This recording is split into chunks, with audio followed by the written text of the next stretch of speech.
Merci d'être avec nous sur le plateau du Morning. Comme un seul homme, 150 pays ont accepté un accord climatique inédit. Des larmes de joie et d'émotion ce week-end à la COP21 après des jours et des nuits de négociations.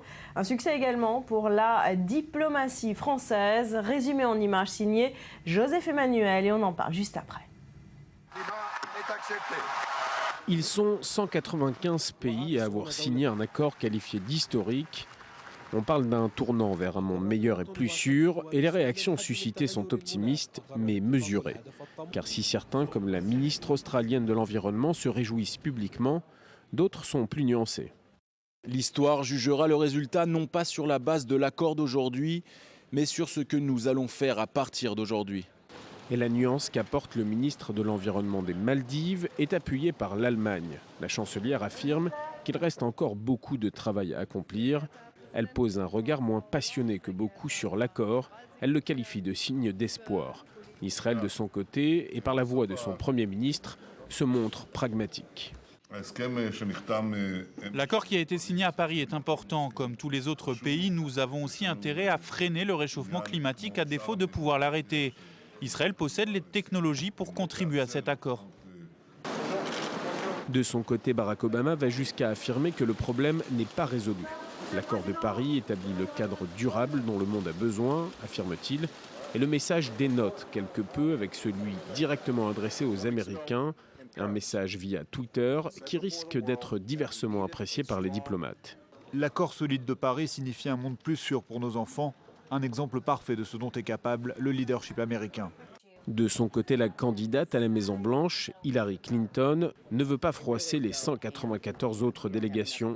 Elle ne fait donc que saluer un pas historique.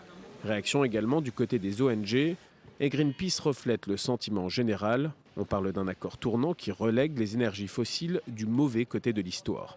Mais dans ce concert, à la note aussi unique qu'optimiste, une voix discorde, et pas n'importe laquelle. Le prix Nobel d'économie, Jean Tirole, revient sur la tarification du carbone, une mesure recommandée par la très grande majorité des économistes, mais une mesure enterrée dans l'indifférence générale par les négociateurs de la COP21.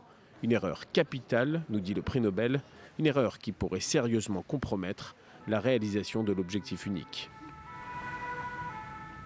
Et depuis Paris, on vous retrouve Christian Mallard, vous êtes notre consultant diplomatique. Vous avez suivi pour nous depuis 2 semaines cette COP21.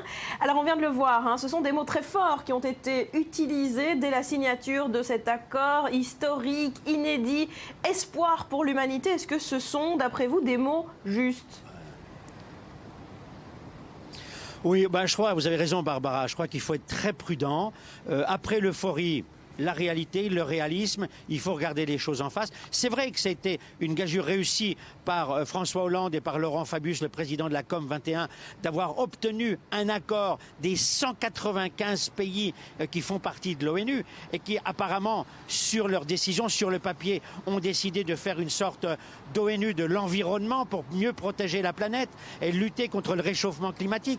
Alors c'est vrai qu'en gros, on est d'accord pour limiter ce degré de réchauffement entre 2 et 1,5 degrés Celsius, qu'on est d'accord, on a trouvé une sorte de modus vivendi, mais qui demande à être vérifié sur le financement de cette lutte contre le réchauffement climatique entre pays du Nord, pays du Sud, pays pauvres, pays riches et pays pauvres, pays vulnérables. Je crois qu'il y a beaucoup de questions sur le temps. Il faudra voir si les grandes puissances, les plus grands pollueurs de la planète, la Chine, les États-Unis, l'Inde, seront prêts à respecter leurs engagements tous les 5 ans avec vérification. Il va falloir vérifier. Il va falloir une vaste installation de systèmes de vérification à travers la planète. Ça ne sera pas simple. Oui, c'est aujourd'hui que tout commence, on l'a compris. Christian, vous l'évoquiez. Est-ce que le tour de force, finalement, de cette COP, ce n'est pas d'être parvenu tout simplement à faire signer un accord à 195 pays et donc plus une victoire pour la diplomatie française notamment que une victoire pour le climat? Vous avez raison, vous avez un peu répondu dans la question. Je dirais, on appelait ça la COP 21, c'est très bien. Certains déjà commencent à l'appeler la COM 21. On a communiqué, on a fait un gros truc de communication, comme on dit ici.